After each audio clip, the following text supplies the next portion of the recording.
Po në përgjithësi do thotë kjo ishte pak një ndryshim I pozicionit nga nota kritike e zgjedhjeve në raport me atë që deklaroi tje, sepse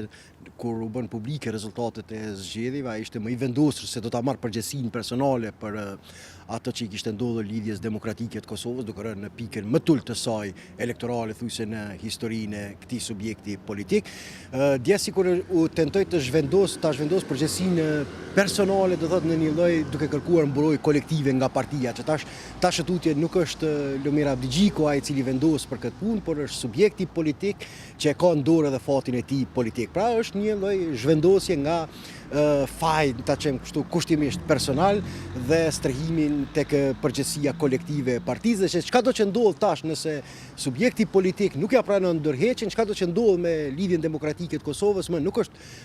përgjegjësi ekskluzive e Lumir Abdigjikut, por është e strukturave të këtij subjekti politik që e kanë refuzuar ndërheqjen e këtij dhe nuk e kanë pranuar vullnetin e tij përditshëm. Mirë, por ne e dim praktikat e ndërheqjes, se ekzistojnë ndërheqje të parevokueshme dhe nëse je I vendosur për ta zbatuar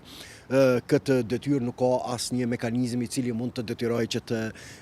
në kundërshtim me vullnetin tonë që mund të detyrojë për të mos dhënë ndërheqje. Dhe ka edhe zhvendosje tjera, do thotë, që janë duke ndodhur shumë interesante sa I përket çëstisë së Lumir Abdigjikut në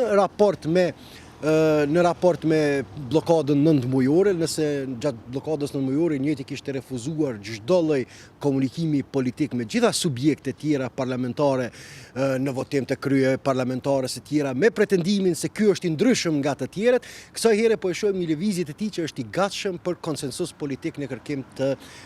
një figure konsensuale për pozitën e presidentit. Pra janë dy zhvendosje interesante që po ndodhin mbase nga frika dhe nga